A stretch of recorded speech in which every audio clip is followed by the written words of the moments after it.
everybody. Welcome to the show. It's Hump Day on the Morning Night Live.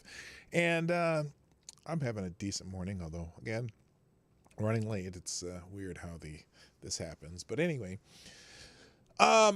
so we've been talking so much about Ukraine, and everyone's talking about Ukraine because Ukraine is the most important subject on the planet. Although, the things that we kind of, there's just things happening that we're not talking about as much, and so I'm going to kind of stick to things that I've been neglecting a little bit, and that's me neglecting it, not you. You have been great. It's just been me.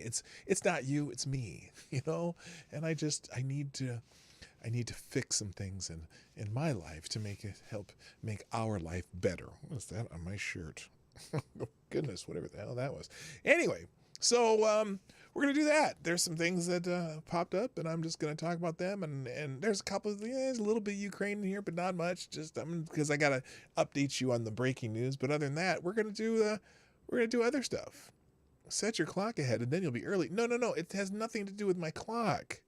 It has to do with what time I get out of the job that I do before I come to do this. So I work early in the morning, and it's just been, we've had some busy days, and so we don't get out as early as I normally would. And then I get here, and I have so much I got to get caught up on that it makes it difficult. And I would do this stuff the night before, but a lot of times I like to see what's breaking in the morning too. So it's a combination of things. So it's not about that, Uncle Bad Touch, but thank you. I appreciate your encouraging advice. So anyway, so that's it. Let's I'll just play the intro now because now I'm distracted. We'll be talking about it in just a minute.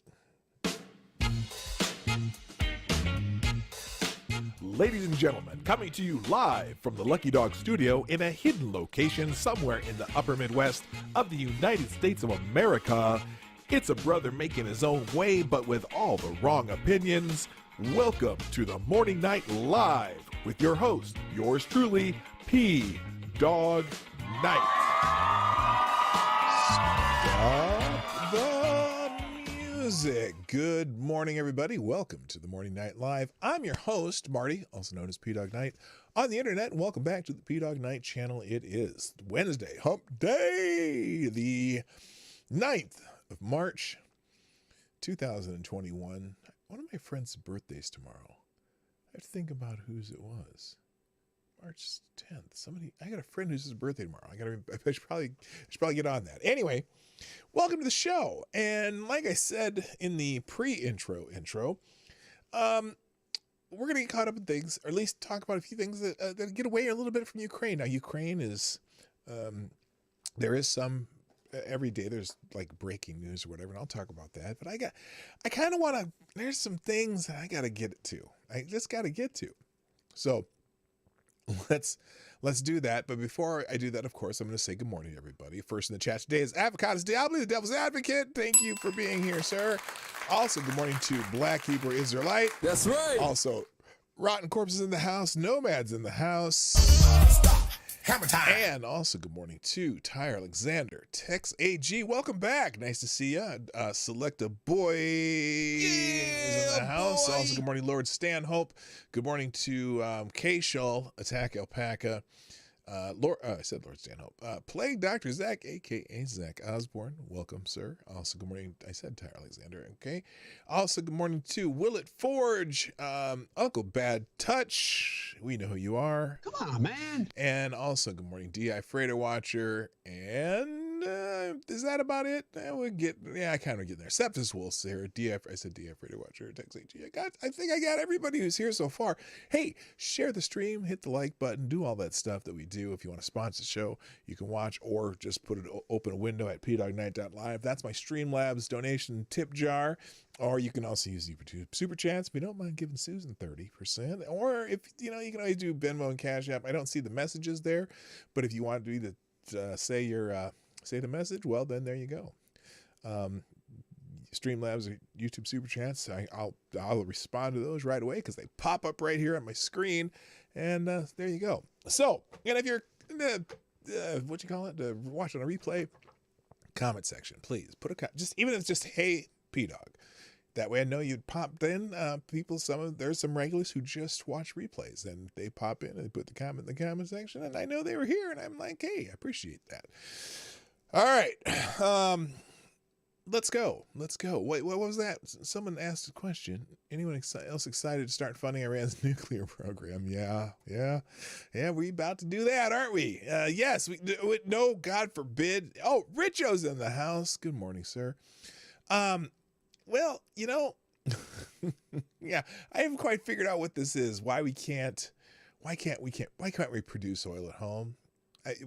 We could produce more, but the Biden administration says, oh, they have the 9,000 used drilling or leases, right? They make a big deal about that. What they don't tell you is that, but yeah, they have the leases, but we won't write you the permits to do the drilling on those land that you have the leasing rights to. So it's a funny little game of, we used the word gaslighting yesterday, and we're using gaslighting for everything that'll make our gas be cheaper. So anyway, quick thank yous too. Who's got here? Willett Forge, thank you for retweeting the show. I appreciate that. And those of you who normally do that, that's fantastic. So, couple things that are happening that. Oh shoot, I forgot to put that one up there too. This one's another one. We'll open that. Let's open that window. Actually, we'll just leave that right over there because I have questions about that. We'll get to that too. All right, let's do the breaking news first, and then we'll get into the show. Jury selection for the trial of the men accused of plotting to kidnap Governor Gretchen Whitler in Michigan starts. Here, let me push that over there. Is beginning. What the hell happened there? What the fuck was that? That's not. Oh, that's it. Okay, I accidentally pushed it too far over. They're selecting the jury for the trial of the men being accused of plotting to kidnap Gretchen Whitler, right? And I just thought this was funny. And here's the jury that they're going to be bringing in. That is very funny. Smitty, dude we follow each other on Twitter. He doesn't follow me? Oh, I thought he did. Anyway, that's going to be the jury. Anyway, let's see. Where did I put it? Is this it? Here we go. I kind of moved those around too much. Jury selection for the trial of men accused of plotting to kidnap Gretchen Whitler. Jury has been selected. Oh, the jury has been selected for the trial of 4 men plotting to kidnap Gretchen Whitler. 11 women and 7 men will serve as jurors in the trial, according to the Associated Press, with 12 determining the outcome of the case. 6 serving as alternates. The court, however, did not specify which juries would be alternates. U.S. District Court Judge Robert Jonker told the jurors on Tuesday to refrain from using social media and abstain from discussing the case with family members, according to the AP. Some potential juries were dismissed amid the selection process for having political bias. Interesting. I wonder what that political bias was. A distrust toward the government, a predetermined conclusion regarding the defendants, or scheduling conflicts. The Newswire reported. Adam Fox, Brandon Caserta, Barry Croft Jr., and Daniel Harris are all on trial on accusations that they planned violence against an elected official. Oh, but wait a minute. You know who's not in trial for that? That would be the FBI informants and agents that actually came up with this cockamamie scheme, and these 4 guys got caught up in it somehow. Anyway, open statements are going to be delivered Wednesday, according to the AP. So, yeah. Governor Whitler, the FBI operation that took place to make it look like people wanted to kidnap her, and there you go. Moving on, there's a ceasefire in Ukraine. They agreed a ceasefire around several Ukrainian cities to allow civilians to depart. Now, there's an interesting thing. There's that thing about that corridor that they were allowing in eastern Ukraine, and then someone said that the Russians were bombing that corridor. Some people said that the Russians had mines had planted mines in that quarter, and it's this is a propaganda war, so we don't know what's true and what's not. It's very difficult to determine. Haven't had any confirmation on that. I've never heard any other news media saying it, but one, which sometimes is a sign that that may not be the case. I guess we'll find out eventually. But anyway, a 12-hour ceasefire began at 9 a.m. local time that's local time there, in order to allow evacuation corridors for Ukrainians fleeing besieged cities. Meanwhile, the U.S., UK, and EU have all committed to phasing out imports of Russian oil and gas, and several global brands, including McDonald's, Coca-Cola, Starbucks, have agreed to close Russian operations. Oh, no! They can't fill up on some Mickey D's? Oh, you know, them Russian people are going to be mad. They'll be protesting the hell out of that. And Coca-Cola, oh my God, we can't fill your citizens with, what's that, processed corn syrup or whatever? Anyway, shit's not good for you. Anyway, and Starbucks, overpriced coffee. Anyway, that will be devastating to all the Russian millennials. Anyway, so the credit agency Fitch has also downgraded the country's credit rating to C, one step above defaulting on its international loans. So the continued social credit score system that the world is imposing on Russia, and that they will be imposing on you in a time sooner than you think. They're testing it out on the entire country of Russia. If they can fuck with Russia like this, you know they can fuck with you. But I guess I don't care. Whatever you can do to hurt them, I guess, and then we'll see if we'll jump. Everyone's on the side of the super corrupt government of Ukraine, and we'll just I don't know. It's are there really good guys? I mean, yes, the Ukraine. The good guys are the poor Ukrainian people who are fleeing from this bullshit. I don't know. It's really sad. Real quick, good morning, Willett Forge. Good morning, Zombie Teddy and Tyler F. Nice to see you guys in the chat. Anyway, the Pentagon rejected an announcement from Poland that it will give the United States its MiG-29 fighter jets for use by Ukraine. I have a story on that fiasco. 2 million people have fled Ukraine since the Russian invasion began, according to the High Commissioner for the United Nations Refugee. They did not finish the sentence on Twitter. And then, according to Ukrainian authorities, Russian forces have disconnected the Chernobyl nuclear power plant from the country's electricity grid. I didn't even know that the Chernobyl nuclear power plant was running. Isn't that the one that they had the big old meltdown thing going on? I have very little confidence in these people. Real quick, good morning, Jaeger Pony, my favorite Canadian. What's up? How you doing? Anyway, so Ukraine expects temporary ceasefire to evacuate civilians from 10 cities. Is what it is. I don't know what even to say about that. Moving on. What else do I got here? Now, the title of the show today is a test in how certain causes are very good at marketing. Okay. And even though sometimes that marketing is, well, in the immortal words of Genghis Khan, bullshit. I can't say that really loud, but I think you heard it. Here's a test for you. Good morning, Asian Research Directorate. I have a test for you guys, and I want you to, in the chat, if you're chatting today, some of you are lurking. I get it, but those of you in the chat, I'd like you to finish this phrase in relation to current events. And it is the name of the show today. The phrase is, don't say, fill in the blank in the chat. Please.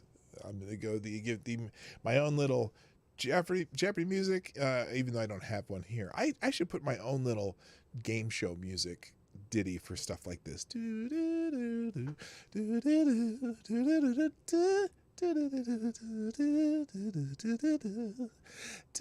Boom, boom. Ah, yes. People are already filling it in. Don't say gay. Don't say gay. Okay. Now, that, my friends, tells you about the power of marketing and about the power of using simple, catchy, pithy phrases to get you on board of something that is, that is really a complete pile of dog shit. By the way, I do have my reparations coffee, and it's the Big Daddy cup because I am the Big Daddy. I'm about to be the big granddaddy, though. Oh, by the way, I didn't even give you the countdown. 6 days until the due date. Haven't heard from our daughter yet. And I'm going to guess. Of course, I predicted the 19th, even though her due date's the 15th.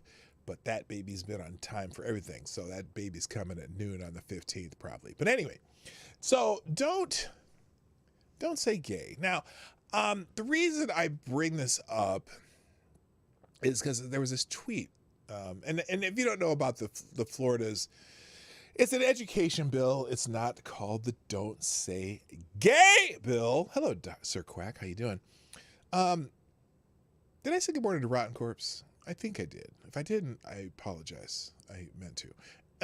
It's not. There's nothing in this bill about not saying gay. Okay, and nothing about it. The bill is actually just saying that they can't. It's a one-liner. Actually, it's a one-liner in a. Oh wow, Wilson Cruz has protected this since he's gotten a little bit too many questions to him.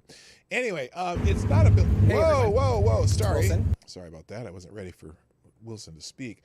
The bill is just saying that, until third grade, we're not going to be teaching kids about sexuality, sexual identity, gender identity, blah, blah, blah, blah, blah. We're just going to let kids be kids until third grade. And then we'll do, starting in third grade, you can do age appropriate education about that kind of stuff. Because, I think maybe to some people it doesn't make sense. They want to teach you about gay before third grade. I think it's probably not appropriate since not a single kid who's 5 years old is going through puberty or having any questions. And maybe kids could just be kids and they're not necessarily worried about adults, sexual proclivities and whatnots, right?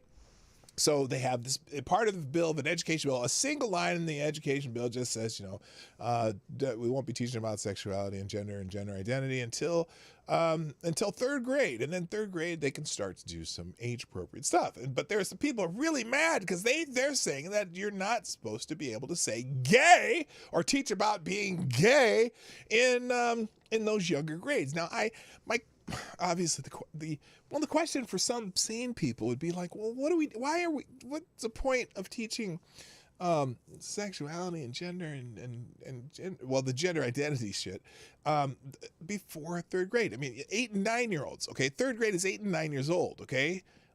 Is there a reason that you want to teach 5-year-olds? Because they say, they're saying not starting in kindergarten. They don't want you to start in kindergarten or first grade or second grade. They say, in third grade, then we'll start some teaching some age appropriate talks about this stuff. Because, kids how about just teaching them some shit that'll get them through life, like how to count and read and shit, starting before that. But no, people are really upset and they're calling it the Don't Say Gay bill. You're not going to allow to teach kids to be gay, or they can't talk about their gay parents, or they can't do this, or they're going to put teachers in jail if they say the word gay. But the problem is they're acting like this is forever in schools, right? They're acting like that you can't talk about this stuff ever in schools, and it's not true. It's saying, maybe we can wait until third grade to start talking about that kind of shit. And because some parents are like, why are you teaching this to my kids anyway? And I don't think it's see, this weird thing, the schools, the public schools, they seem to think that your kids belong to them. I don't know, but anyway, I guess I don't want to go into that part too deeply. But here's the part that got me thinking about this yesterday, because I saw this post by this gentleman named Wilson Cruz. Now, Wilson Cruz, I don't know what Dr. Culber Space MD Ricky Vasquez is a friend of mine, angel who partied with wings and paid for the rent. I know all 13 reasons why, Black Lives Matter, and he has pronouns in his bio, he, him, his. He's I don't know, but anyway, so he posted this short video, and I want you to listen to it, because there's something about this video that I had immediately, the red flags started coming up. Okay, and it's related to the bill, but it's also related to what he decides to conflate with the bill. And I mean, I kind of know where I'll let you listen. I kind of know where he's going with this, but there's red flag. I'll tell you what the red flag is after we listen to it. Here we go. Hey everyone, it's Wilson. I'm here with Barbara hi, Wilson. From the One Pulse Foundation. And we're sitting here at the temporary memorial of Pulse on the day that the Florida legislature has passed a bill, the Don't Say Gay bill. Now, real quick, so that you remember the Pulse nightclub shootings back in, I want to say 2016, right? This was during the Obama administration, when there was a gentleman went in and did a mass shooting in a Pulse nightclub, a gay club in Florida. They were having Latin night, and it was, at first they thought this was going to be some right-wing nut job, or someone who was anti-Latino because of the rhetoric during the campaign of Donald John Trump. They tried to smear Trump with this. Then later they found out that this was actually an act of terrorism based on the killing of some dude in Iraq, that this guy, an American-born person of Middle Eastern descent, and it was an act. It turned out to be not having anything to do with the club being a gay club or the Latinos in the club, but it had to do with actual terrorism. Okay, the FBI determined that. They determined what the guy's motives. They determined whose death he was avenging. They knew everything about it, right? And so first of all, that had nothing to do with the Pulse nightclub. But let's go on, because if it had been an incident like that, here's what this gentleman thinks. And it occurs to both of us. Oh, by the way, it's not a Don't Say Gay bill. It's a one-line part of a large education bill that they don't like. So they're calling it the entire bill the Don't Say Gay bill. This memorial wouldn't be necessary. The murders that happened here almost 6 years ago would not have happened if we educated our children more, if we educated our population more. Okay, whoa, wait a minute. So he's saying that the murders at the Pulse nightclub would not have happened if we were educating our 5, 6, and 7-year-olds about sexuality? What? I'll come back to that. About LGBTQ issues. And we should be teaching our children, our 5, 6, and 7-year-olds. Because remember, in 3rd grade, they can start teaching about sexuality and gender and whatever. It's just kindergarten, 1st grade, 2nd grade, up until 3rd grade. Teaching that up between kindergarten through 3rd grade would have prevented the shooting at the Pulse nightclub. Issues of people of color and civil rights in this country. And people of color and choosing rights, blah, blah, blah. What? And yet we find ourselves today in a state in which a legislature is denying this entire state, its children, of its history. And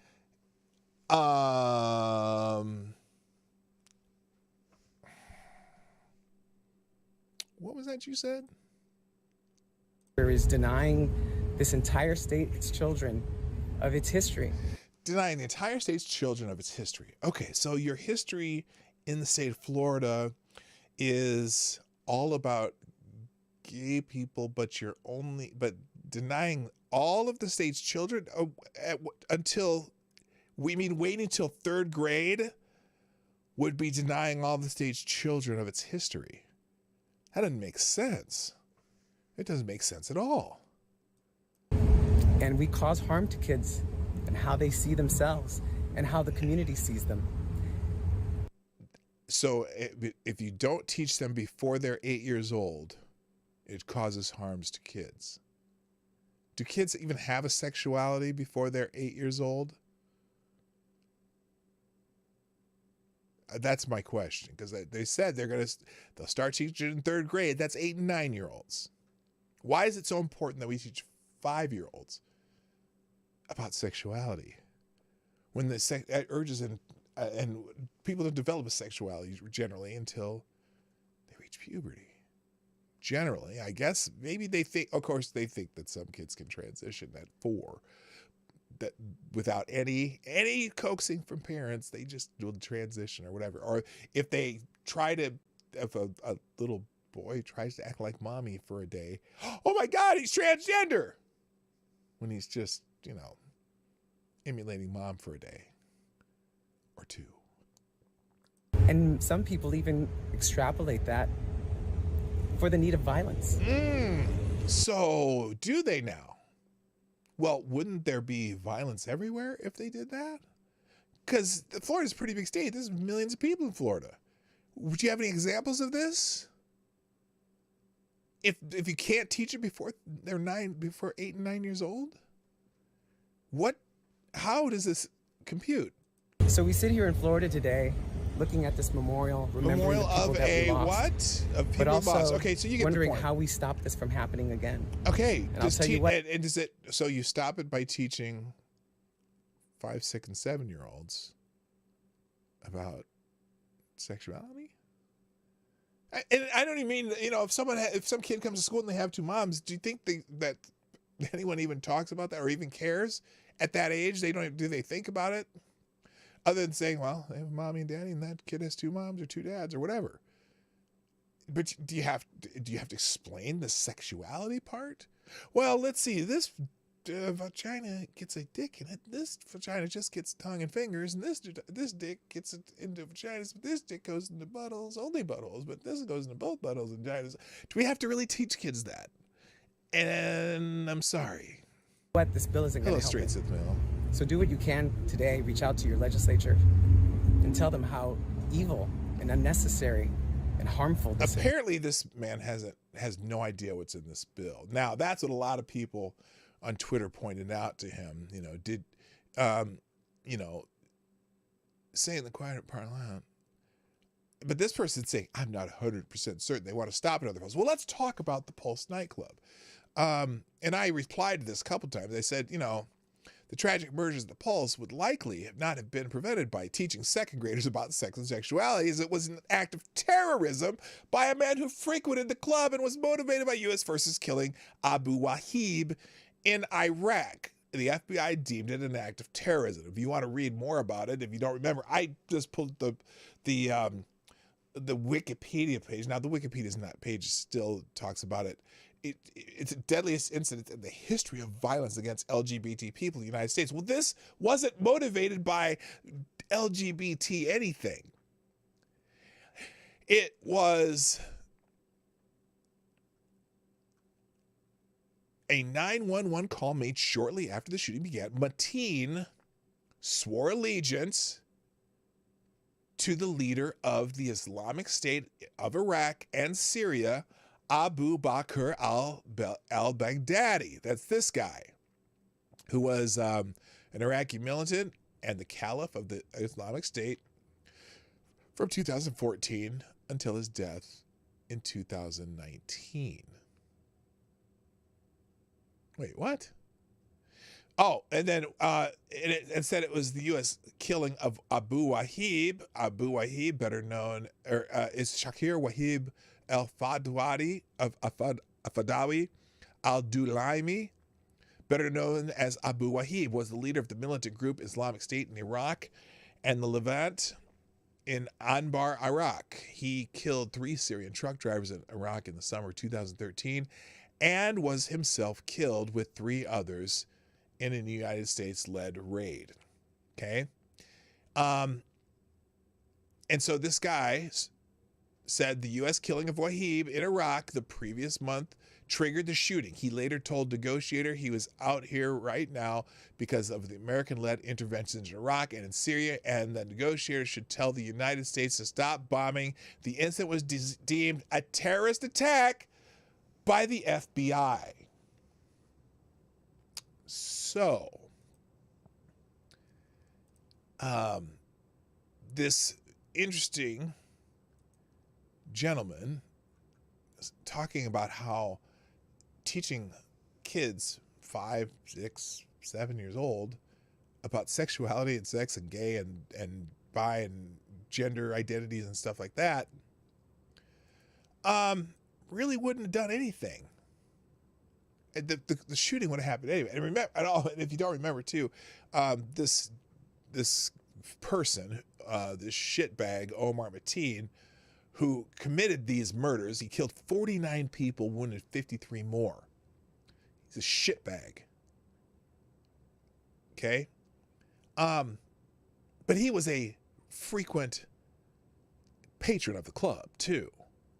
Okay? But he got mad when they killed Abu Wahib. So may he burn in, may he live in the fire of hell for all I care. Because you know what? My Latino and gay citizens of the United States are also my brothers. Fuck that guy. But this had nothing to do with gay. It has nothing to do with don't say gay. Got it? Good. Thank you, Black Hebrew Israelite, for sponsoring the show today. And Black Hebrew Israelite, you are the new Streamlabs Superstar sponsor of the day. Thank you, sir. And he says, Black Hebrew Israelite says, with dropping a deuce in the tip jar. I was going to say, I like when you drop a deuce in the tip jar, no matter how weird that sounds. It says, fuck these child groomers. Let's check their computers for CP.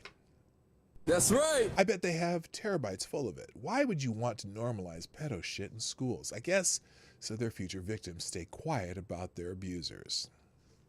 And that's right. And that's his opinion, and he's sticking to it. Here's the, I guess, I don't want to say the punchline, but it's the question again. So, and he said it's violent. So remember his tweet here. Let me show you the tweet again. I think it's right here. His tweet about this really irked me too. So I found myself at the poll station only a few minutes after the Florida legislature passed its violent "Don't Say Gay" bill. So you're saying it's violence?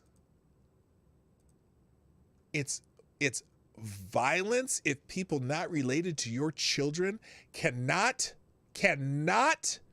teach them about sex and sexuality before they reach 3rd grade? Why would you want to teach a 5-year-old about sex and sexuality? Is 3rd grade too old? Help me understand. Help me understand. Now, I didn't get a reply, and eventually he began protecting the thread. It was originally he just made it out loud, but eventually they made it. He protected this. Only people W. Cruz follows or mention can reply, because he was getting too many replies like that. He couldn't explain it.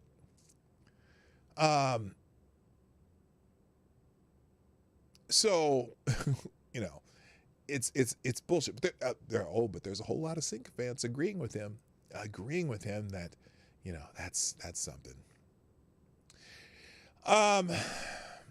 let's see. Oh, there's another one here. Oh, by the way, it was International Women's Day yesterday. And the Biden administration, in honor of International Women's Day, decided that they're going to, oh, what the hell happened there? Let me get this right. Here we go. The Biden administration has requested $2.6 billion to promote gender equity worldwide. Now, we got a war going on of sorts over in Ukraine, and this is something that the Biden administration wants to do. Oh, good morning, Sarah. How are you, my dear? And also, why are you so angry? No, not Sarah, but the person. Why are you so angry? That's a name. President Biden will request $2.6 billion for foreign assistance programs that promote general equality worldwide. Now, that's a different word than equity. That's interesting. They used a different word. I'm not sure why. But anyway, the funds will be part of his fiscal 2023 budget request to Congress and will double the amount requested for gender programs last year. On this quote, this is President Biden speaking. On this day and every day, let us recognize that all of us have a better future when women and girls can reach their full potential. And together, let's renew our efforts to advance dignity, equality, and limitless possibilities for all, Biden said in a statement. Now, I'm fascinated by this because, most of the Western world has as far as opportunity, no matter what some people say, opportunities for women, if they want to achieve something, is there. Okay, now some people think that we should be doing everything we can to help them achieve more. Of course, it's always in the fields that make the most money. It's never people who want to be ditch diggers, and we don't want equity in ditch digging and trash removal and farm machinery repair and shit like that. We only want it in the boardrooms, but and in politics, of course. Hello, Hate Camel, how you doing, brother? But anyway, the president said International Women's Day is a time to recognize the achievements of women and girls, which is more than half the planet, and celebrate progress and recommit to work that needs to be done. Ensuring that every woman and girl has that chance isn't just the right thing to do. It's also a strategic imperative that advances the prosperity, stability, and security of our nation and the world. Really? Is it? For sure? You're sure about that? I mean, oh my God. And then it says, then he continues, yet too often in many places, women or girls face obstacles that limit their possibilities and undermine their participation in economic, political, and social life. Well, a lot of that is just, I hate to go here, but I'm going to. Choices that people make in some places, it's funny because, there are studies out there that show that places where there's the most gender equality, or gender opportunity, gender equality, there's almost the most disparate range of choices that people make. So more, it's more in poor countries where you have to go and work to get the water is where people aren't able to make choices, right? Whereas in so-called first world countries, where people have choices, sometimes the difference between men and women are more pronounced because people do have choices. And so it's very interesting. Anyway, he noted that women's, and he also noted that barriers women face were exposed and exacerbated by the stupid 19 pandemic, which impacted women's labor force participation, showed the burden on caregivers, and increased gender-based violence. That's because you made everyone stay home. I don't know. So again, this is another one of those things where I go, and the thing is, there are a lot of people really cheering this on, right? And so there's a guy that said, this should happen. I'm like, what should happen? What is this? And how do you know when it's happened? And better yet, how will $2.6 billion, which could really be going towards helping the homeless in the United States or some shit like that, how are they going to spend it to make it happen? It just sounds like another Joe Biden slush fund to me. All right, let's move on. Florida officials face pushback over decision to advise against vaccinating healthy children for stupid 19, which is that should go here. Here's the story. Now, hello, Maddie. There is a growing pushback among the healthcare community over Florida's decision to advise against vaccinating healthy children for stupid 19, with an increasing number of health officials coming forward to strongly criticize the move. This is fascinating. I think there have been 800 deaths over the last 2 years of stupid 19 of children, right? Out of about 10 million cases. Almost 100% of those had severe comorbidities. That's all information you can find on the CDC website, at Johns Hopkins University's trackers and everything like that. So this is statement of fact based on what the CDC says. I am quoting CDC statistics, okay? Now, that percentage, if you can do the math, is it's infinitesimal. And also, there is plenty of research out there that you can find it stating that children don't carry the viral loads. They don't spread it as much. They don't get it as much. If they do get it, they have mild symptoms, and it's rare, extremely rare for kids to even be hospitalized, to have severe cases. Now, there have been cases, and again, kids with comorbidities definitely need to be concerned. But weighing the benefits versus the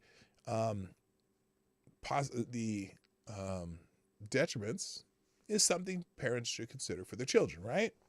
Well, there's a growing pushback among health care community over Florida's decision to advise against vaccinating healthy children for stupid 19. On Monday, the Florida Surgeon General, Joseph A. Ladapo, announced his state would become the first in the country to make such a formal recommendation. Quote, the Florida Department of Health is going to be the first state to officially recommend against stupid 19 Fauci's use for healthy children, Ladapo said at the end of a 90-minute roundtable discussion in West Palm Beach, Florida, hosted by Ron DeSantis, aimed to close the curtain on stupid 19 theater for once and for all. Well, I shouldn't say quote because I embellish what I'm saying. However, criticism swiftly followed, coming from many of the nation's leading health officials. Oh, goodness, they've been so accurate that we should probably listen to the nation's leading health officials about this. There's more crap on my shirt. The American Academy of Pediatrics and its Florida chapter called the decision irresponsible, reasserting that stupid 19 Fauci juice is still the nation's best hope for ending the pandemonium. Really, is it? Is it now? There's a lot of data coming out that may shock you. The Surgeon General's quote, the Surgeon General's comments today misrepresent the benefits of the vacation, which has been proven to prevent serious illness. Only about 2,000 deaths a month from vaccinated people. Yes. Hospitalizations and long-term symptoms from stupid 19 in children and adolescents. Wait a minute.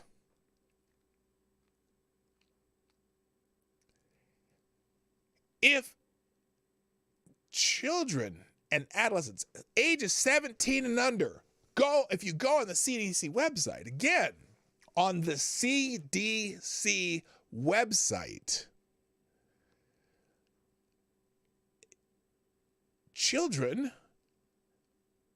are having infinitesimal, whatever that word is, you know what I'm trying to say, chance of having serious illness, hospitalizations, long-term symptoms.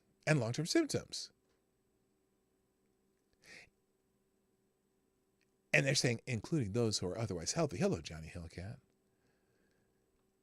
So this person's saying, Lisa Gwynn, the Pediatrics Florida chapter president, or American Academy of Pediatrics Florida chapter, it has been proven to prevent serious illness, hospitalizations, and long-term symptoms of stupid-19 in children and adolescents, including those who are otherwise healthy. How would you know if like 0.0000121% of children died? Less than 0.001% of children are ever hospitalized. How would you know if these the vacations prevent serious illness, when serious illness is so far the outlier of what happens to children who get this? 10 million cases, lady. 800 deaths. Do the math. How do you even know if it's been proven to prevent serious illness? By who? Pfizer? Who's trying to sell the country vaccines? What are you talking about? Being a child has been proven to prevent serious illness, hospitalizations, and long-term symptoms of COVID-19 in children and adolescents. Because that's the data. Now, that data is a little bit different for people in their 80s. Absolutely. People in their 80s probably should get the Fauci juice. People in their 70s probably should get the Fauci juice. People in their 60s probably should get the Fauci juice. People in their 50s, if they have some health problems, respiratory problems, they're overweight, they're super fat, should probably get the Fauci juice. People at any age who have serious respiratory problems or are obese or whatever should probably get the Fauci juice. But statistically, the Surgeon General of Florida might be onto something here. If you look at the data on the CDC website, look at hospitalizations by age, look at deaths by age, look at every statistic by age, and tell me what the bloody hell you're talking about, American Academy of Pediatrics Florida chapter president Lisa Gwynn. Now, here she can. The evidence is clear that when people are vacationed, they're significantly less likely to get very sick and need hospital care. Which people? Which people? Not kids ages 0 to 17. That's already. Look at the data on the CDC website. What are you talking about? Yes, some people. There is widespread consensus about medical and public health experts. Yeah, you've had consensus on a lot of things that haven't turned out to be true. They all are changing your mind about now. All of a sudden, that election year's coming up. About the life-saving benefits of this Fauci juice. Really?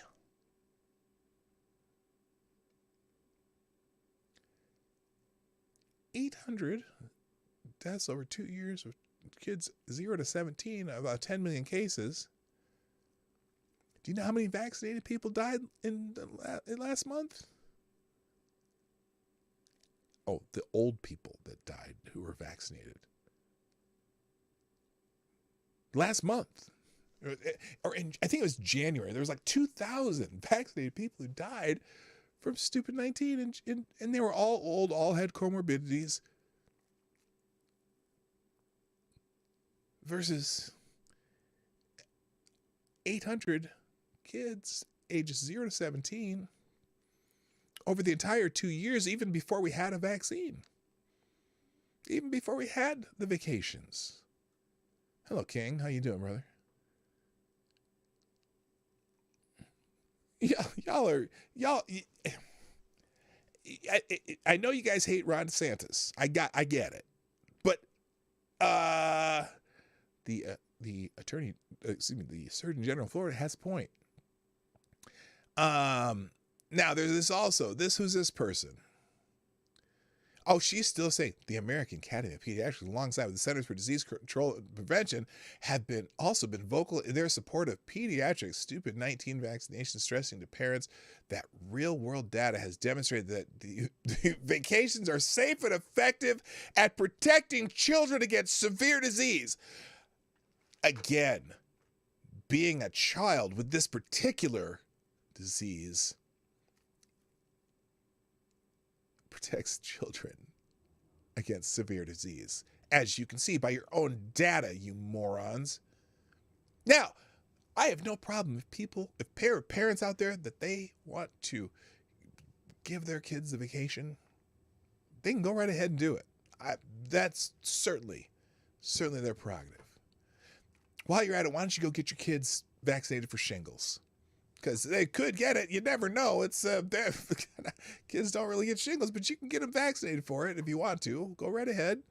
Or if your kids already had it, yeah, well, I would probably recommend against it too. Remember, all these, you know how many, oh boy, this gets me going. All those asymptomatic cases, a lot of these kids probably had it, didn't even know it. Now, this is someone else. Children can get sick from COVID. Sure, they can.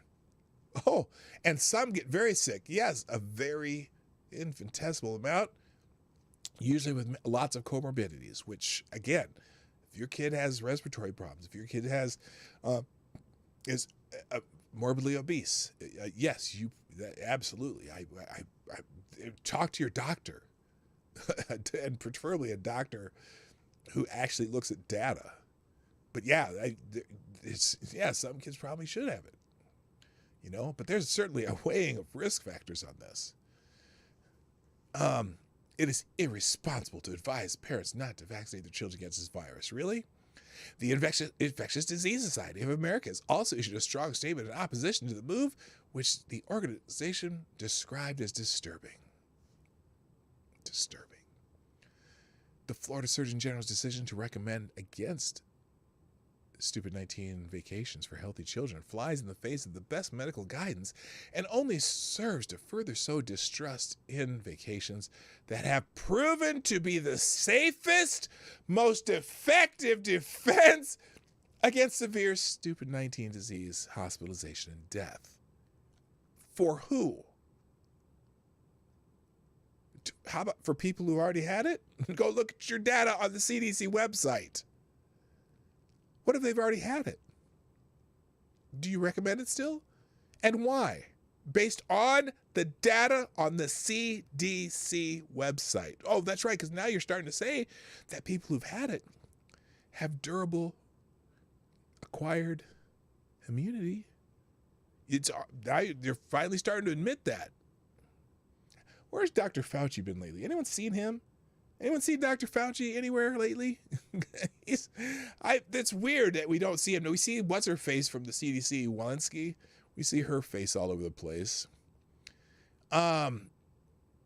Anyway, it's more and more blabber about that. I told you this is going to be a show about other stuff today that I've been missing. And on this note, and this was, oh shoot, this was an archived article. I'll, if this is up here, I'll just have it on the site for you. We'll see what happens. There's a good chance this has not been archived yet. No, it hasn't. Anyway, it's an article about that task force. Let's move on. Let's move on to other things. I got a whole bunch of random things to talk about. In Canada, oh, Canada, da, da, da, da, da. I'm sorry, Canadians. I don't know your national anthem. I apologize. The temporary Ottawa police chief, that'd be because remember the other one resigned, right? Remember the Ottawa chief of police resigned? So there's a temporary Ottawa police chief up in there in the Canadiaville. He has decided, he's considering taking action against officers who donated to the Freedom Convoy. Wow. Wow. Wow. Interim Chief of Police of the Ottawa Police Service, OPS, Steve Bell, said that the OPS was investigating if some officers supported the Freedom Convoy, threatening all possible range of discipline to those found guilty. Data breaches targeting the Freedom Convoy and adopted trucker campaigns on the crowdfunding platform GiveSendGo exposed the names of tens of thousands of donors. According to reports by the Toronto Star and the CBC, the names of Ottawa police officers were exposed to the data breaches. These are serious allegations, Bell said. If they are proven to be substantiated, we will look at appropriate discipline of these circumstances. According to the Ottawa Citizen, the appropriate discipline could go as far as dismissal. Okay. I have a question for my Canadian friends. Why is it against the law to donate to a cause? And so let's say, let me go back for Americans can answer this too. So let's say you donate to some cause, some Give Some Go or some GoFundMe or whatever thing that happens, right? And the people in that campaign, which you think is going to be it's going to be whatever it is you want it to be, and then it goes and turns into something else. Okay. Now, in this case, this is just a bunch of truckers who are protesting, which I don't believe is against the law in Canada, but they're trying to make it against the law in Canada to protest. But let's say you donated something, then the people who protested that you're donated to their protest campaign, their campaign of justice and whatnot. Let's say they go and burn down billions of dollars worth of real estate and stuff like that. And you donated to that cause, right? Should you be held liable for what the people who in that cause, who are protesting do during that cause? Should you be fired for donating to that? I'm just wondering, because if I'm pretty sure, it's not against the law to donate to a cause, so I'm just not understanding this. Anyway, according to the we're bound. Then it says we're bound by the Police Services Act, and we're bound by case law that exists around it. Really, there's case law for something like this? There's case law in Canada about donating to a cause, and then some people don't like the cause after it happens, and so there's case law to if somebody's helping support the unlawful demonstrators in our street that had such traumatic and terrible consequences on our population and was deemed to be illegal. So a demonstration deemed to be illegal. I'll seriously question their ability to deliver community safety and well-being in this city moving ahead. So what if you just said, you know what, hey, there's a lot of people moving around and you donated to give them, money so they can eat and have heat when they're protesting. You can be dismissed for doing that, even if you didn't know what was going to happen after you donate that money. Fascinating. This is fascinating. All right, let's move on. So apparently Project Veritas has done it again. They have talked to a Pulitzer Prize winning New York Times reporter, who said that the January 6th media coverage was an overreaction and the FBI was involved and event was not organized despite the ongoing narrative. That's what this guy said in an undercover video expose on this Pulitzer Prize winning New York Times reporter. New York Times national security correspondent Matthew Rosenberg contradicts his own January 6th reporting. He said there were a ton of FBI informants amongst the people who attacked the Capitol, because he has some FBI ties that tell him shit. He also said it was like me or two other colleagues who were there January 6th outside, and we were just having fun. Oh, how could you have fun among all that mayhem? Rosenberg also said, I know I'm supposed to be traumatized, but like all these colleagues who were in the Capitol building and are like, oh my God, it was so scary. I'm like, fuck off. He also said, I'd like come in and it's not the kind of place I can tell someone to man up, but I kind of want to be like, dude, come on. You were not in any danger. And he said, these fucking little dweebs who keep going around about their trauma, shut the fuck up. They were fucking bitches. I think that's something I've been saying. Like with, what's her name? Alexandria Ocasio-Cortez, who wasn't even there. And then they were making too big a deal. They were making this an organized thing that it wasn't.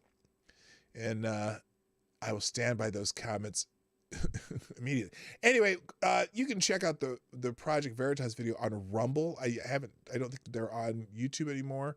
But also in this article, there's some clips for it. I think there is.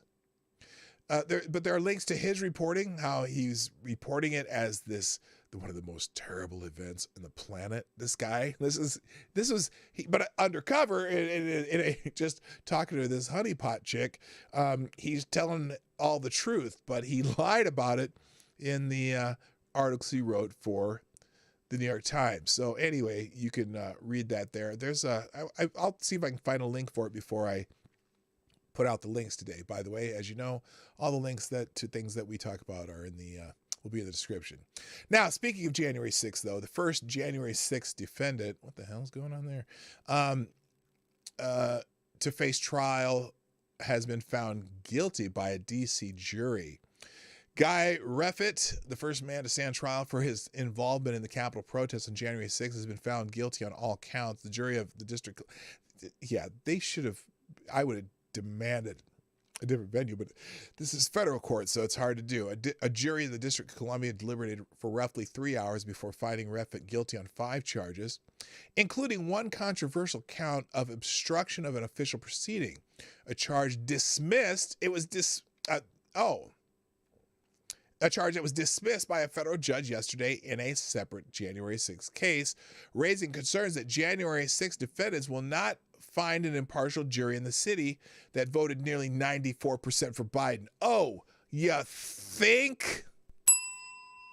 He was represented by a court-appointed attorney. I'm sorry, these people,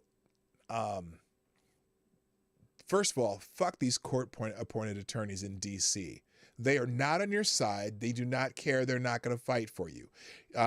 People need to start getting attorneys. I don't care if they have to go to do a give, send, go to fund attorneys for some of these people, because this is a railroad job for most of them.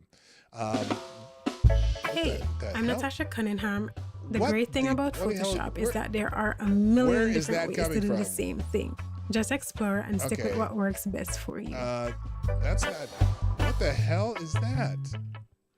Oh, is that this? Was that this? That came out of nowhere. That did not belong on my screen. Anyway. Now here's the thing too. Reffitt, this guy, did not enter the Capitol building on January 6th. 5 months after his initial indictment, the Justice Department indicted Reffitt for bringing a firearm to the grounds of the Capitol based on photographs obtained by the government. Reffitt's son, Jackson, who opposes his father's political views, recorded conversations between the family after January 6th and turned the recordings over to the FBI. Jackson testified for the prosecution at trial. This guy could go to 20 years each count, 5 counts. This is insanity. He did not enter the Capitol building. A juror afterward told a CBS News reporter that the case was simple and there was not a dissenting voice in the jury room. This is not a jury of his peers. This is a jury that's 94% Biden voters. Reffitt has been incarcerated since his arrest in January 2021. He's been in prison for a year, or in jail for a year. Denied release twice by U.S. Court Judge Dabney Friedrich, a Trump appointee. Friedrich also denied Reffitt's motion for change of venue. 2 surveys conducted by defense teams earlier this year revealed extreme bias in the prospective jury pool. One poll showed that 74% of D.C. residents believe anyone who participated in the events on January 6th should be convicted of insurrection. And 64% believe even nonviolent protesters should be held criminally responsible for what happened that day. I wonder if they feel the same about the fires that were going on in D.C. the summer before. I doubt it. Speaking of assholes, here's David Brock, who helped found Media Matters. Apparently, he's launching an attack on Republican election lawyers to make them toxic in their communities and in their firms. The goal, not only to bring grievances in the bar complaints, but shame them and make them toxic in their communities and in their firms. So he wants to basically cancel these attorneys. You're threatening their livelihood, and you know they've got reputations in their local communities. If you want to understand why our politics is so poisonous, a good place to start would be the career of David Brock. David Cock, more like it, who pursued the politics of personal destruction more relentlessly and over a longer period of time than just about anyone else. We first covered Brock in 2011 when the organization he founded, Media Matters for America, declared war on Fox News. Media Matter plans guerrilla warfare and sabotage on Fox News and conservative websites. That was the article. If you had any doubt that Media Matters, which just received an infusion of money from George Soros, is the most dangerous and intolerant media group in the nation, the piece by Ben Smith at Politico will convince you. Media Matters, which started as one of the usual sort of watchdog groups, quote unquote, which exists on the left and right, has transformed itself recently into a group devoted towards sabotaging Fox News. The liberal group Media Matters quietly transformed itself in preparation for what its founder David Brock describes in an interview as an all-out campaign of guerrilla warfare, blah, blah, blah, blah, blah. Anyway, Brock also founded American Bridge, another Oppo research outfit, as we covered in 2013. That's legal insurrection cover. You can click the links for there. You didn't need to be a Republican to incur the wrath of Brock, though. Just someone who opposed the Clintons, as Bernie Sanders found out. Bernie Sanders meets the Clinton smear machine, and he's furious. Yeah, he went after... Brock is a Clinton devotee. So anyway, so now he's part of a group that's trying to smear the lawyers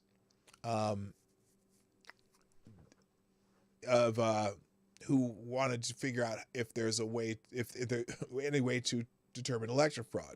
So it's a group, he's part of a group that's called the 65 Project, and they're targeting 111 attorneys in 26 states who are involved in some degree in efforts to challenge or reverse the 2020 elections. They include lawyers at large national law firms with many partners and clients, and lawyers at smaller regional law firms.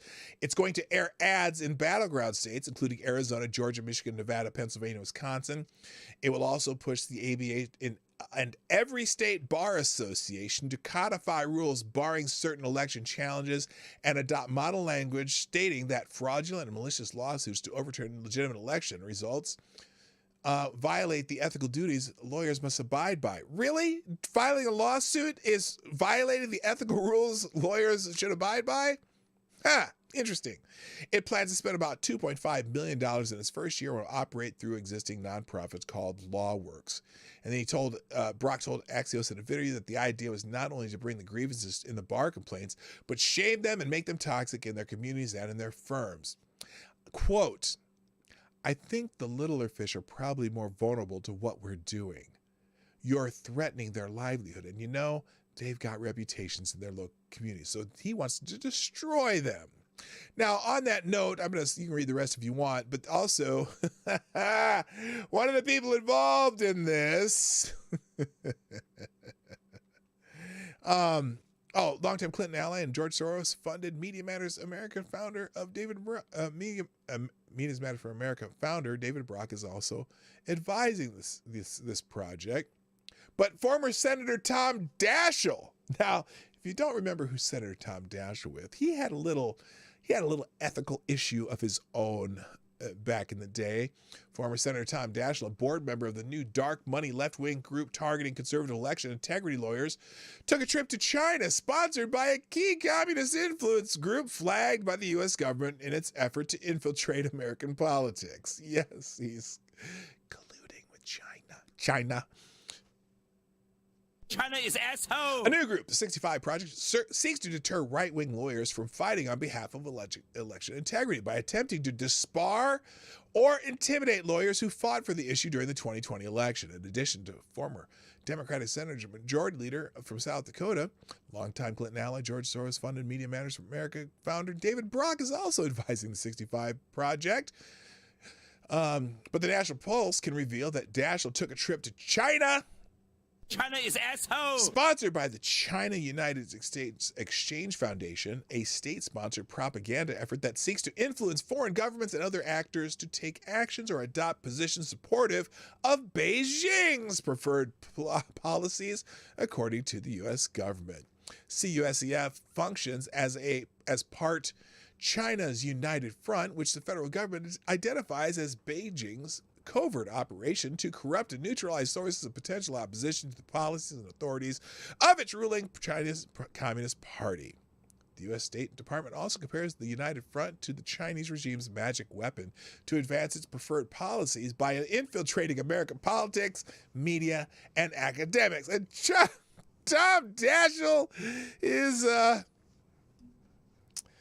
well, let's just say he's all about that life. So there you go. Is asshole. Yes. So anyway, F Tom Daschle. Moving on. Now, the People's Convoy, the American one, which you didn't really hear about, the truckers in the United States, they apparently more than 1,000 big rig trucks, pickups, SUVs, passenger cars, and motorcycles circled the 64-mile Capitol Beltway on Monday to demonstrate their opposition to vacation mandates and the government's pandemonium policies. There were no traffic jams. The convoy was orderly, almost precision-like in its discipline.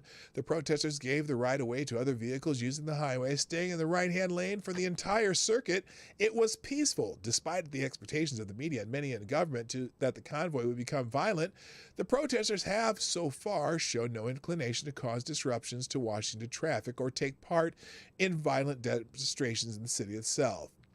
Organizer Brian Bray said that there were some in the convoy who wanted to take the demonstration into the city, but why play into the hands of people itching to show that the protesters are violent, racist, right-wing extremists?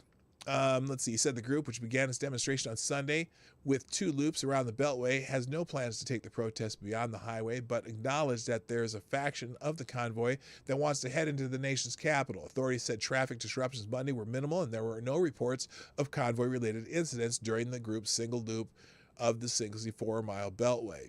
A lot of people want me to say certain things and put this convoy in certain direction, Brazy said Monday during the meeting with drivers. I'm not going to listen to all of them. I'm going to listen to the people. So anyway, I guess they're there and they're circling the whatever. Judging by the show of the support of the Beltway, the convoy was accessed despite virtual media blackout. Yeah, did you even hear about this? I sure as hell didn't. Anyway, you can read the rest of that. Now, another person on this January 6th thing, Proud Boys, what's his name? Enrique Tarrio, has been charged with political crimes.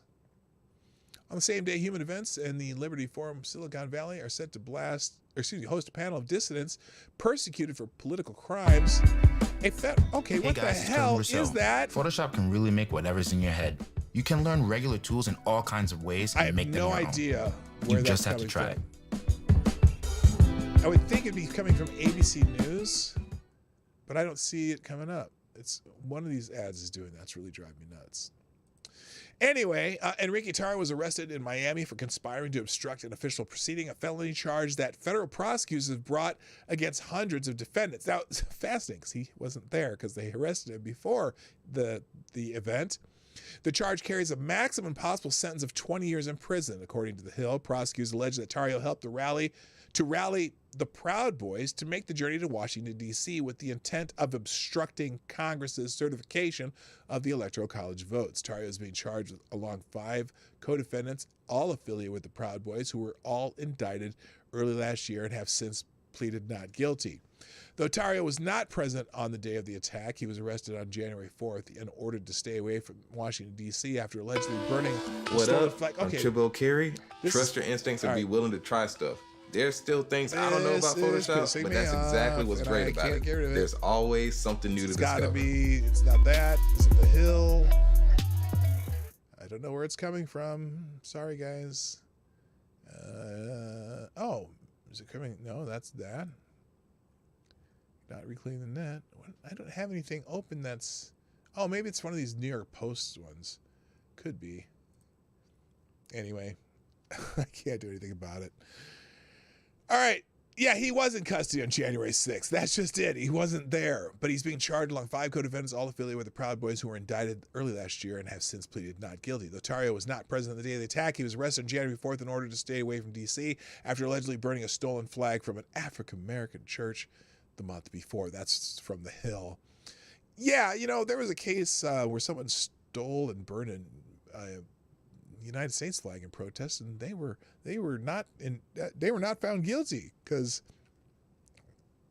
it said First Amendment, even though it was a stolen flag. So I'm not sure. Anyway, an exclusive interview on August 21st with Human Events News, Tario said the number one concern for Americans today should be the government of the United States and its use of selective prosecution. Oh, right. Our own government is turning against us. One thing that the Proud Boys have in common with Black Lives Matter is that we are both understanding who the real villain is. It's the federal government. So in his case, yeah, I'd say so. I don't have to go a whole lot more, but we already talked about the jury selection in the trial of plot to kidnap Gretchen Whitler. We already talked about that, and the jury has been selected. And I talked a little bit about how it's really scary that these media companies can cancel a whole country, even though they're, you know, Putin's a shitbag. Well, here's a whole article about that in the Federalist. You can check that out. Also, Arizona Republican, oh, maybe it's The Hill. Arizona Republican Andy Biggs kicked off his congressional hearing focusing on defunding the police Tuesday with a video compilation of top Democrats saying that they supported funding the police. We'll finish with this, and you can check out the other articles that are in the tab at the end. But here's oh shoot, this has an ad. I bet maybe this was it. Take Xfinity with you when you move and save with special. Maybe that was it. I wonder if it was this thing. So we're going to just finish with this and get out of here.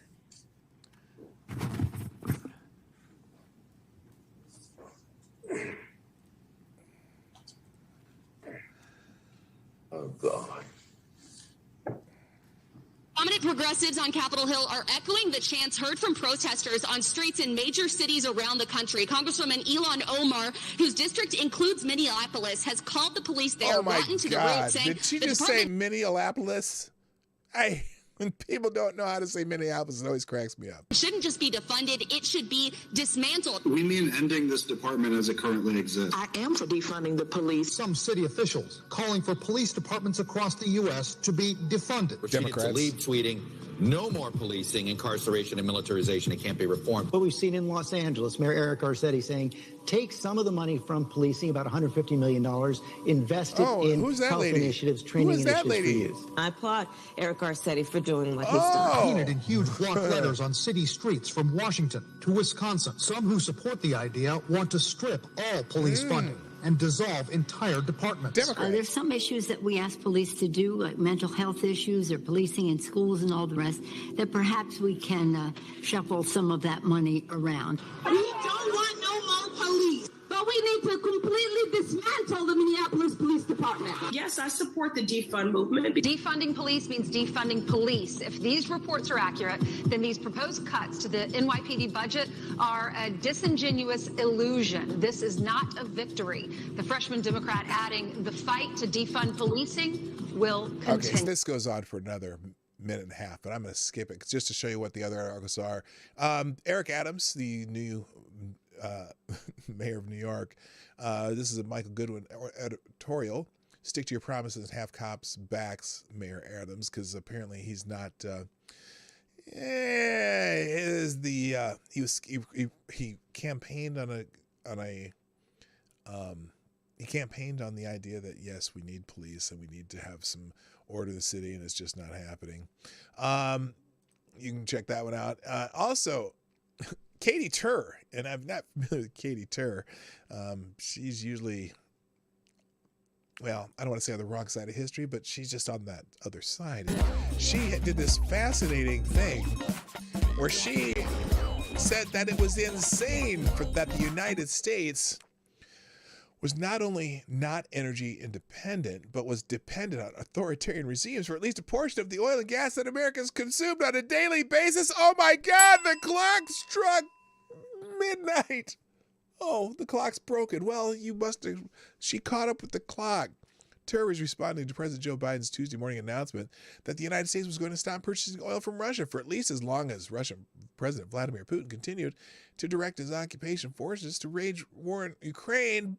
She says, but then he turned around and said, we're going to try to get oil from Iran and Venezuela and get the Sauds and what? And Terror said on her show, after that announcement, that it was disappointing to realize that the United States was not self-reliant when it came to energy production. Did she say it? Surging, this is very lucrative. Oil and gas is very lucrative right now for the Russians, but it's the start of a process and really the only one and the best one for us to pursue at this point. We only use about 8%. Again, the allies would need to get involved because so much of Europe is dependent on Russian oil. It also, something that Senator Chris Murphy of Connecticut brought up today was this just exposes how insane it is that we rely on energy from authoritarian leaders, and we are not self-reliant on our own energy. A lot of talk about why we don't go green. Heidi Pressmella. Heidi, thank you so much.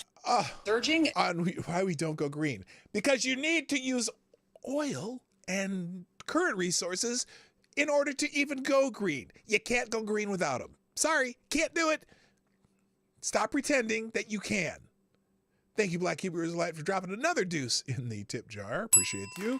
Remember the conspiracy theory of Russian misinformation of U.S. biolabs in Ukraine. Then Russia brought the documents, and the U.S. had to admit it was true. Can Salty Cracker have his strike removed? That's right. That's right. Yeah, that's another story that I don't have time to get into today, but that's the truth. Okay. Apparently a bunch of the media outlets that are in the front row of the press briefings, they want to hire Jen Psaki. Okay, I'll try not to throw up. And Joy Reid. Joy Reid from MSNBC says that people only care about the invasion of Ukraine because Ukrainians are white people. She's getting dragged on Twitter and whatnot, but because they're white Christians. On a broadcast, Reid stated more people care about what's going on in Ukraine than they usually do about crises in other foreign nations because the people there are white and Christians. Reid cited Yemen, where Saudi Arabia and the backing of the U.S. is essentially waging war against Iran, resulting in horrific humanitarian consequences for the local population. I think there might be something to do with the fact that Putin is involved, and all you motherfuckers like Joy Reid and people at MSNBC spent 6 years bitching about Putin. So any chance you get to hate Putin, maybe that has something to do with it too, you dumbass. You can read it if you want. Jeff Zucker has reached a settlement with CNN in the tens of millions. I don't know whether they put a picture of his penis in the article, but that's oh shit. That's actually Jeff Zucker. Never mind. Moving on. And this is just great news, and I'll finish with that. There's other articles, but this is the best news ever. Biden's handler, Joe Biden, Joseph Freeman Biden, has set free the 20th 9/11 hijacker from Gitmo, sending him to Saudi Arabia for mental health treatment. Yes, he's having some mental health issues, and so Biden has thought, it's a humanitarian thing to let him go. Mohammed Mani Ahmad al-Khatini was up until recently one of the 39 remaining detainees at Guantanamo Bay. However, on Monday, old Joe Biden's handlers announced that after 20 years in the camp, al-Khatani was being sent back home to Saudi Arabia for treatment for mental illness. What could go wrong? Ramzi Qassem, al-Khatani's attorney, declared after 2 decades without trial in U.S. custody, Mohammed will now receive the psychiatric care he has long needed in Saudi Arabia. Aww. With the support of his family, keeping him in Guantanamo, where he was tortured and then repeatedly attempted suicide, would have been a likely death sentence. Well, he attempted suicide. Repeatedly? How did he not? How do you not? Okay, never mind. The Department of Defense announced that on June 9th, 2021, Periodic Review Board process determined that law of war detention of Ahmad al-Qahtani was no longer necessary to protect against a continuous significant threat to the national security of the United States. Therefore, the PRB recommended that al-Qahtani be repatriated to his native country of Saudi Arabia, subject to security and humane treatment assurances. Well, it depends how the Sauds think of him. If they don't like him, he might not have a couple digits later, or maybe even an entire hand. Who knows what's going to happen to al-Qahtani? I don't know. Anyway, on that lighthearted note, people, I really do need to be done today, but thank you for joining me today on the Morning Night Live. As always, I'm here Monday through Friday, 10 o'clock Eastern, 9 o'clock Central. Please hit the like button if you haven't done it already. Share the stream for 24 hours a day. You can share any stream that I've done. If you found something that was particularly interesting, share that stream. And please, if you want to sponsor the show, you can do it 24 hours a day at PDawgKnight.live, Venmo, Cashapp, and YouTube SuperChats and Streamlabs, which is PDawgKnight.live. During the show, I will read whatever you write, of course. And thank you to our fine sponsor today, Black Hebrew Israelite. Why this is not working? That's weird. That's right. There we go. Shit, that worked. And that's it. So, ladies and gentlemen, it is time for me to go. Thank you for your kindness and participating in the chat. And if you're watching in the background, well, thanks for you too, because I appreciate you. And comporting fight for your right and Keeverdam. I didn't say hi. I just noticed that you were here. So welcome to the show, and well, goodbye. So everyone, thanks again. My name's PDawgKnight, and I'm out of here.